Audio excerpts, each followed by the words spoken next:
Today, we're going to read Ninja Red Riding Hood by Rosen Schwartz and illustrated by Dan Sandhat.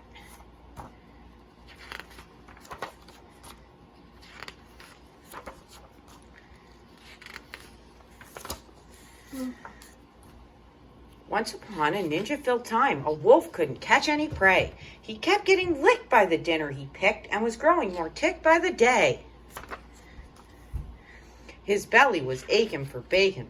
"I'm wasting away," he complained. To huff and to puff was no longer enough, so he snuck into school to be trained. He practiced his katas for hours and mastered the whirlwind and wheel. He jackknifed and flipped and at last fell to quit to once again catch a good meal. Drooling with anticipation, he set off in search of some meat. While deep in the wood, he met Riding Hood. "I'm bringing my grandma a treat." The wolf licked his chops when he saw her and hastily thought up a plan. "There are blossoms that way. You can pick a bouquet to give to your little old gran." Then the wolf took a shortcut to Grandma's, where he thought that he'd find her in bed. But Granny was gone, so he put her robe on and eagerly waited for Red.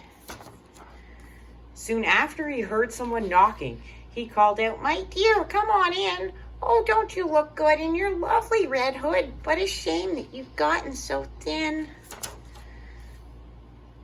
Little Red took a look at her granny and said, "What on earth did you do? I could swear that your eyes have completely changed size. Hey, Gran, are you sure that it's you?" "Of course it is me, my sweet darling. The better to see you, my dear. And your ears are so long, something seems really wrong. Oh, my girl, all the better to hear. And those biceps, my gosh, they look massive. And your triceps and delts are immense." "The better for hugging," her grandma said, shrugging. "Dear Red, that's just plain common sense. And those teeth, they look so much sharper." "Why, yes, all the better to chew."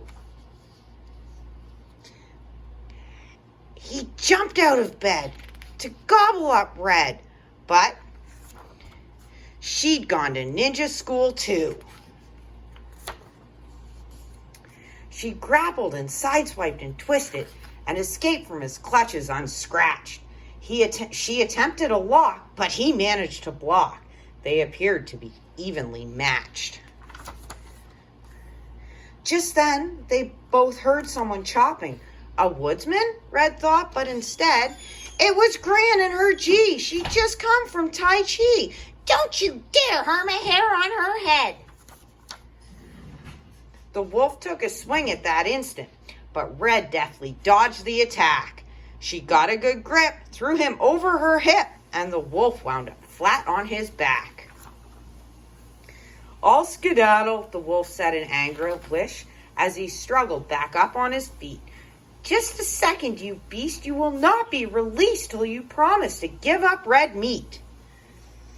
Though his tummy still rumbled with hunger, the wolf faced his rival and vowed, "Ninja Red, you have won. My meat days are done." "Oh, Red Chan," said Gran, "I'm so proud." Then Red and the wolf bowed politely, and Gran gave him half her peach pie. The wolf was a mess. He'd had way too much stress. "I guess I'll give yoga a try." He enrolled at the Downward Dog Center, where his tension began to decrease. He studied with yogis, said no to meat hoagies, and felt, at last, truly at peace.